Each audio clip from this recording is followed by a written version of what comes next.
Bienvenue au Polysécure, segment pour les PME et les travailleurs autonomes. Je suis avec Joël. Bonjour Nicolas Loïc. Comment ça va aujourd'hui? Très bien, et toi? Très, très bien. Très bien. Puis on a plein de soleil, l'été commence, fait que c'est super agréable. Nous allons aborder aujourd'hui le sujet des actifs informationnels, qui est quand même un volet très important pour les entreprises, PME et travailleurs autonomes, puisque c'est un peu le nerf de la guerre pour plusieurs d'entre nous. Donc, de réussir à maîtriser ça et savoir quoi faire correctement va nous aider en cas de soucis particuliers. Fait que je te laisse partir. Oui, effectivement, Nicolas, c'est véritablement le nerf de la guerre, les actifs informationnels. Je sais que pour certains, là, les travailleurs autonomes, des fois, bon, qu'est-ce que ça veut dire ces petits mots-là, les actifs informationnels, en anglais, on peut dire des assets. Faut garder ça simple. C'est, en bout de ligne, c'est quoi qui est important pour ma business afin de revenir en affaires? Éventuellement, s'il arrivait une attaque, un dégât ou quoi que ce soit. Là. Fait que aujourd'hui, je propose de faire le tour des actifs informationnels qui existent. Mais je viens de réaliser une chose, Nicolas. J'ai remarqué que ton site, ton podcast, là, commence à prendre davantage d'envergure, de plus en plus de monde qui l'écoute. Ceci dit, félicitations. J'ai même cru remarquer là, que tu avais maintenant des services qui étaient offerts sur différentes plateformes. Est-ce que je me trompe? Non, tu ne te trompes pas, j'ai fait mes devoirs, c'est-à-dire que j'ai commencé à inscrire le podcast sur plusieurs plateformes, dont Spotify, Amazon Music, Google et Apple, pour couvrir les majeurs pour le moment. Puis j'ai commencé à restructurer le site justement pour ça prend forme avec l'évolution des discussions qu'on a, entre autres avec toi, mais avec mes autres collaborateurs, ça prend de plus en plus forme. Donc, je donne refléter dans le site ces éléments-là aussi pour donner des ressources puis donner une plus grande visibilité, une plus grande capacité aux gens de nous découvrir. Ben, c'est magnifique. Félicitations. Et puis, je suis super content parce que ça va donner plus de possibilités à la majorité de gens là, de pouvoir bénéficier des choses, des bons coups qu'on donne, des informations, des références. Et puis, en parlant de références, je reviens sur les actifs informatifs, là, mais c'était difficile pour moi de passer à côté de ça, là, que des nouveautés que tu as mis en place. Là. Mais ceci dit, sur Facebook, tous les travailleurs autonomes, vous pouvez facilement trouver le site, le groupe, là, je devrais dire, cybersécurité pour travailleurs autonomes et PME. Donc, sur ce groupe-là, vous allez être en mesure de retrouver un paquet d'informations qui sont diffusées régulièrement, dont même les podcasts là, de Nicolas Loïc. Ceci dit, donc je reviens à mon idée, notre sujet premier d'aujourd'hui, qui était les actifs informationnels. Les actifs informationnels, comme j'ai mentionné un peu tantôt, c'est le nerf de la guerre, c'est important. Il faut connaître c'est quoi les éléments cruciaux de notre entreprise. Des fois, au début, on débute, on n'est qu'une personne, 2-3 personnes, une mini-entreprise, une TPE. Et puis là, on a 1 ou 2 ordinateurs, une imprimante, puis s'ajoute un routeur, puis une switch, une louette, puis un petit NAS, puis des éléments comme ça. Après ça, une liste de fournisseurs, une liste de clients, des bases de données. Au fil du temps, il s'accumule des choses, on s'en rend pas toujours compte. Mais il est important de se soucier de ces actifs-là. En anglais, on appelle ça des assets, comme je mentionnais tantôt. Donc, ces actifs-là, c'est ce qui nous permet de valoriser notre entreprise. Donc, je reviens tout simplement à une liste de clients. Bon, qu'est-ce que vous feriez si vous aviez plus votre liste de clients? Ça irait pas bien en short, comme on dit. Donc, cette liste de clients-là, entre autres, est super importante. Fait que, donc, en entreprise, il faut prendre le temps de réviser vraiment c'est quoi nos actifs qu'on a en entreprise. On pourrait parler aujourd'hui d'actifs matériels et virtuels. Donc, matériel, si on peut parler même d'un portable, d'un ordinateur desktop. Est-ce que si, admettons, l'ordinateur il flanche, il ne fonctionne plus, qu'est-ce qu'on fait pour s'en sortir? Je vais au magasin du coin là, qui vend des ordis, je rachète un autre ordinateur, mais là, mes données sont où? Faut que je récupère mes données. Fait que donc, ça peut aller sur des actifs d'entreprise, ça peut être des systèmes, on comprendra, ça peut être évidemment des serveurs, ça peut être des logiciels, les licences de ces logiciels-là. Idéalement, il faut garder une trace de c'est quoi, c'est où, c'est consigné à quel endroit, puis là, ça va un petit peu plus loin, même au niveau matériel. Comme je mentionnais, les laptops, desktops, les firewalls, les routeurs, les switches. Évidemment, on veut garder de l'information sur ces équipements-là, entre autres, pour réussir à savoir, y a-t-il des mises à jour? Parce que ces listes-là, éventuellement, c'est comme le début de tout en sécurité informatique. On débute avec cette liste-là, on est en mesure de valider est-ce qu'on a des mises à jour à faire avec certains de ces items-là. Donc, vous voyez, ça nous amène déjà à d'autres choses. C'est vraiment l'élément de base. Et puis, là, on a parlé un petit peu rapidement des actifs matériels puis virtuels, parce qu'il peut y avoir des machines qui sont virtuelles, qu'il faut considérer aussi. Si une machine virtuelle finit par flancher à un moment donné, on fait quoi pour la récupérer, etc. Là, on parle aussi davantage, admettons, des actifs informationnels purs, je dirais, d'un point de vue de l'information, l'informatique. Donc, on parle des listes clients, fournisseurs, comme je mentionnais, des directives, des procédures. Comment je fais telle affaire? Moi, dans mon entreprise, je fonctionne de telle façon pour faire telle tâche. Mais si je perds cette recette-là, tout est à refaire. Donc, elle a une certaine importance, cette procédure-là. Fait qu'il faut considérer que les procédures, les processus qui sont documentés, c'est aussi important que des fichiers Word, des fichiers Excel ou des bases de données parfois. Il faut faire le tour un peu de c'est quoi nos choses qui sont importantes. On peut regrouper tous ces éléments-là parfois, mais il faut tenir à l'esprit qu'éventuellement, il va falloir aussi les cartographier dans le sens qu'on va les catégoriser. Il y a des actifs informationnels qui sont beaucoup plus importants que d'autres.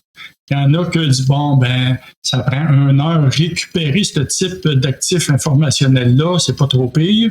Il y a d'autres types d'actifs que eux sont beaucoup plus cruciaux. On va peut-être même faire des backups de ceux-ci à tous les jours.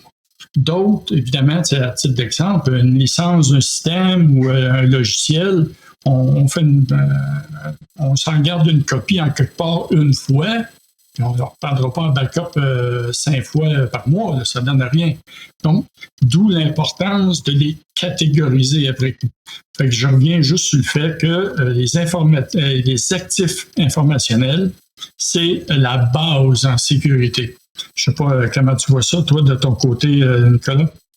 Tout à fait. Tu as nommé beaucoup de choses très importantes, puis souvent qu'on oublie de regarder dans nos différents éléments. Juste les éléments de configuration de nos équipements, c'est quand même très important. Puis par expérience, ce que je vois et moi-même, je suis un peu coupable de ça.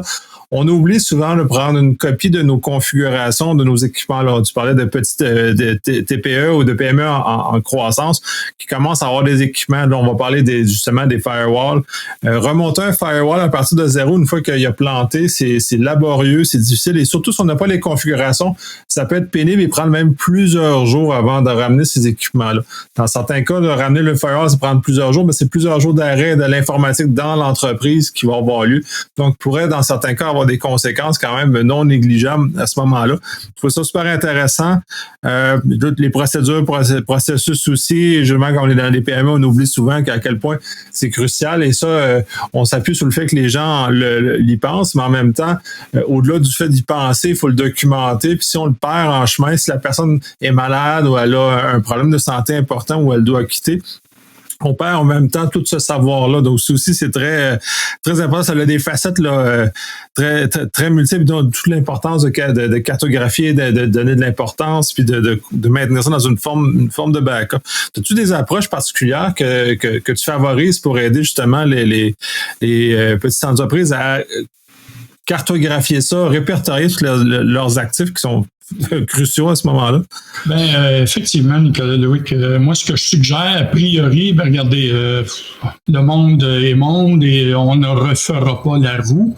Mais par contre, je peux donner un bon coup de main tout de suite aux gens là, qui veulent d'ores et déjà débuter, essayer d'avoir une vue d'ensemble de c'est quoi les éléments importants pour leur entreprise. Parce que là, tu sais, on en parle, on le dit, on l'évoque rapidement, et puis ça fait beaucoup d'items, effectivement, à tenter de se rappeler. Mais si vous avez la chance d'aller tout simplement sur monsieurti.ca, et j'ai fait un blog là, sur les actifs informationnels, vous allez être en mesure de retrouver une liste de ces éléments-là là, qu'on a tout simplement évoqués. Puis, comme tu as si bien dit, effectivement, il y a des fichiers, des configurations de système qu'il faut considérer. À titre d'exemple, comme tu as mentionné si bien, un firewall, une fois qu'il est tout bien configuré, on va s'assurer de conserver la configuration. Fait qu'il y a toujours moyen d'exporter les configurations dans la majorité des systèmes. Et puis, ces configurations-là, eux, peuvent être sauvegardées et ça devient un élément critique.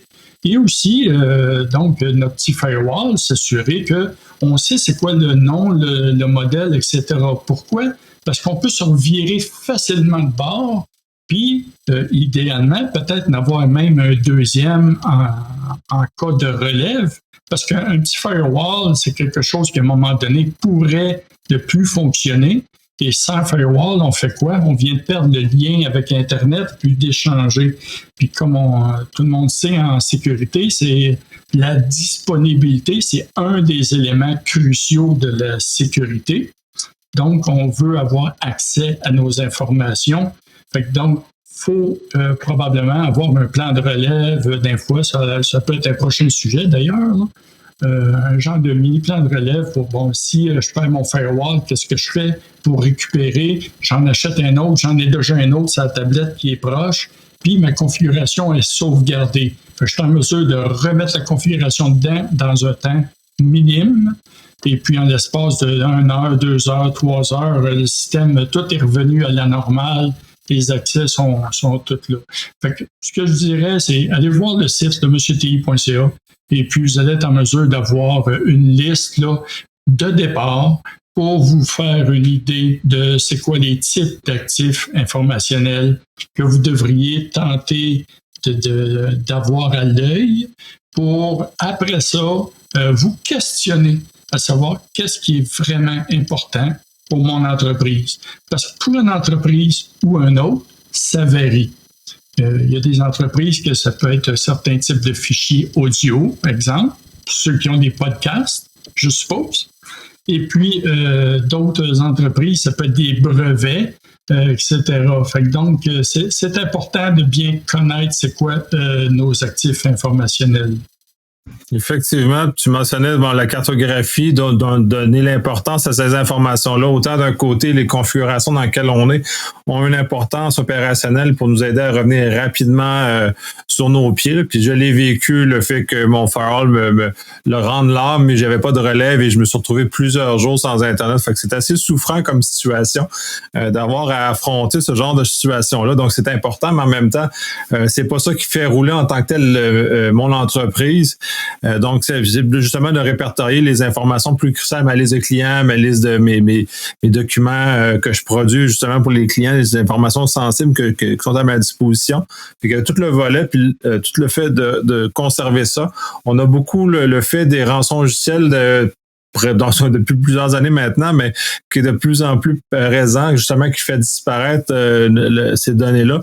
Et que si on n'a pas mal répertorié, justement, là, on va être un peu dans le pétrin dans ce genre de situation-là. Je pense qu'il y a des processus de backup aussi associés, justement, en conséquence de la sensibilité de l'information que tu conserves. Bien, effectivement, l'information qui est conservée de nos actifs informationnels, faut toujours considérer le temps de rétention. Il faut considérer aussi éventuellement là, le nombre de fois, la fréquence des backups qui peuvent être pris. J'ai un autre blog aussi, un autre article que j'ai écrit à ce sujet-là. Là, la règle des backup rules, le 3-2-1 comme on mentionne. Là. Donc, c'est important de chaque actif et est important de peut-être faire une sauvegarde plus récente régulièrement. Dans certains autres cas, ça peut prendre plus de temps avant qu'on fasse une nouvelle sauvegarde, tout simplement. Là. Fait que, je sais pas, moi, de mon côté, là, je dirais c'est un peu la règle régulière des backups qu'il faut tenter de voir. Éventuellement, ce sera peut-être aussi un autre sujet qu'on pourra élaborer davantage là, concernant les backups. Tout à fait. Puis c'est un point intéressant que tu soulèves, là, mais qu'on pourrait enrober au niveau du cycle de vie de l'information. Dans ce cas-ci, un actif a une vie utile et justement, là, on ne le prendra pas en backup à toutes les minutes quand que l'actif n'est pas tellement mobile ou en tout cas n'est pas très vivant. Donc, on va pouvoir favoriser des plans d'archivage de l'information, de comment on fait vivre aussi ces actifs-là dans le temps. Là. Effectivement, il faut toujours considérer la valeur de nos actifs et puis la fréquence à laquelle ils peuvent bouger, changer, être modifiés.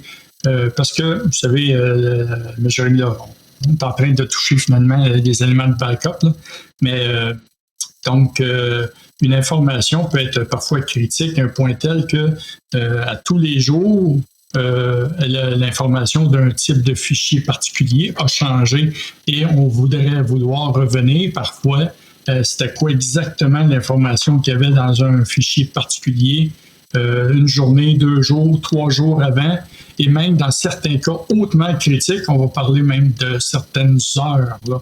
À ce moment-là, là, on approche vraiment là, des systèmes style base de données quasiment. Là. Mais tout de même... Si on demeure tout simplement avec l'idée d'avoir à l'esprit là, les actifs informationnels, il faut principalement avoir une liste, se questionner sur quoi qui est important dans son entreprise.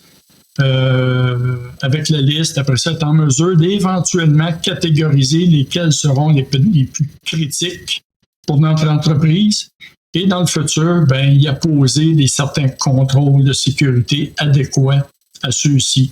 C'est un peu en gros là, l'orientation qu'il faut avoir dans le but ultime de s'il y avait un avarie, quelque chose d'important, une attaque, tout simplement qui arrive, de savoir c'est quoi qu'on a besoin comme information pour revenir en affaires rapidement. Fait que vous comprendrez que les actifs informationnels, c'est crucial et puis c'est un élément de base. Il faut les connaître idéalement. Au début, quand on est tout petit comme entreprise, on a l'impression qu'on les connaît à peu près par cœur. Mais on s'aperçoit rapidement que ça va au-delà de ça. Juste quand vous allez voir la liste rapide là, que j'ai faite, on considère tous les éléments qu'il y a là-dedans. On dit, c'est pas long qu'on réalise que finalement, j'ai pas mal plus d'actifs informationnels que je pensais. Fait que, pour ma part, je ne sais pas si tu avais d'autres éléments là, que tu voulais peut-être considérer là-dessus. Il y a peut-être, moi, personnellement, il y aurait un élément que je pense que j'ai oublié. Effectivement, il y a un élément que j'ai oublié, c'est un peu les systèmes, les services cloud. On peut penser que des fois, un service cloud est quelque chose qui est tout le temps disponible, la vie est belle, ça va bien, mais ça peut arriver qu'il tombe en panne à un moment donné. Et puis, on devrait le considérer comme un actif, ce type de service-là. Puis, comment qu'on le protège, cet actif-là, éventuellement aussi? Je m'excuse de t'avoir coupé. Je pense qu'on est quasiment pillé sur les pieds, là, verbalement. À toi. Non, il n'y a aucun souci. Effectivement, l'info nuagique est une chose importante. Il y a des présomptions que les gens ont en info nuagique qu'il faut s'assurer de vérifier avec le fournisseur qu'on prend dans le sens où des fois, ils ne font pas de backup ou des fois, il y a de la relève à chaud, mais ils ne font pas de backup. Fait que tous des éléments comme ça qu'il faut justement bien aligner par rapport aux besoins qu'on a. Ce que j'allais dire, c'est qu'au niveau de la catégorisation, parce qu'au lieu ne pas tomber dans les cycles des grandes entreprises où on a des ateliers de catégorisation qui durent des semaines, voire des mois, qui sont quand même assez costauds comme organisation, parce que tu as une approche peut-être un peu plus allégée qui permettrait justement aux PME, TPE de pouvoir catégoriser sans se perdre des semaines et des mois là, dans ces exercices-là. Je dirais l'approche que moi je préconiserais tout simplement, c'est Vous savez, a priori, il y a du matériel. Bon, ben, toujours avoir à l'esprit que si une machine, qui est un de nos actifs, tombe en panne, avoir un plan une bouée de secours, là, un petit peu, un plan de relève. Qu'est-ce que je fais si? T'sais, la question à se poser, c'est toujours un petit peu ça, hein, c'est qu'est-ce que je vais faire si ça tombe? Si ça, je le perds, je l'échappe, ça ne fonctionne plus. L'entreprise vit un sinistre carrément, où j'ai ma petite entreprise, là, tout simplement, comme certains, la fois, débutent, là, puis c'est normal, là, dans le sous-sol, à la maison. Et puis là, bon, ben, il y a une inondation. On dit, OK, on déplace tout. Il y a des systèmes qui ont été inondés. Je dois remplacer des systèmes. Comment je vais fonctionner? Puis, faites-vous un petit plan. Un genre de plan de match. Là. On garde ça simple là, d'un point de vue mot. Là. C'est qu'est-ce que je fais dans telle situation. Puis, c'est un petit peu comme un plan de relève, là, comme certaines grandes entreprises ont, mais il faut le considérer d'un point de vue petite entreprise. Et puis, le principe demeure le même. C'est de comment je fonctionne pour récupérer certaines données, certaines informations pour revenir en affaires. Certains, je dirais, bon, au niveau informationnel, les backups, je dirais, là, une bonne gestion de solutions de backup et de mise. On va parler de petits NAS idéalement, qui offrent des logiciels de backup qui font des très bonnes qui offrent des très bons résultats. Après ça, tout ce qui est matériel, ben, considérez avoir peut-être minimalement un laptop, un desktop de plus qui est en stand-by, peut-être ailleurs ou à un autre endroit tout simplement. Je sais que moi, pour ma part, effectivement, comme on évoquait tantôt les firewalls, j'utilise un petit firewall, là, puis j'en ai un autre là, qui est sa tablette, puis il attend. Et carrément, là, il est en stand-by. C'est juste au cas où, c'est mon petit plan de relève, au cas où que ça tombe. Fait que les éléments physiques critiques, je dirais tout simplement peut-être, ça vaudrait peut-être la peine d'avoir un autre élément physique en backup au cas où. Puis les fichiers, ben, a priori, s'assurer d'avoir des bons backups, puis les tester au moins une fois par mois. Prenez le temps de valider. Est-ce que je suis en mesure de récupérer mes données?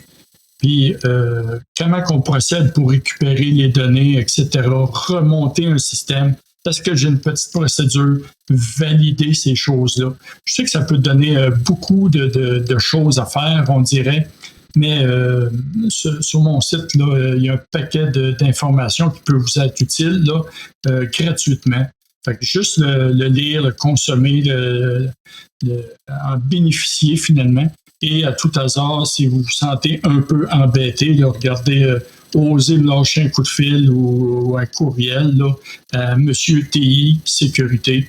Vous allez être en mesure de me retrouver facilement. Mon seul souci, là, c'est de s'assurer que tout le monde puisse avoir la possibilité de se sécuriser, de considérer les actifs informationnels pour revenir en affaires rapidement si c'est requis.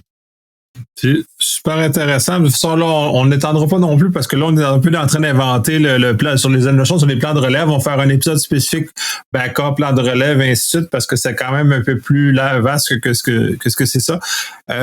Moi, j'avais pas d'autre chose là-dessus. Je trouve ça super intéressant, les actifs. C'est vrai qu'on ne prend pas le temps nécessaire d'en faire l'inventaire, la cartographie. Donc, c'est un bon rappel puis des bons moyens pour aider justement les TPE, PME à prendre ça en main. Est-ce que tu aurais d'autres choses à rajouter ou ça complète?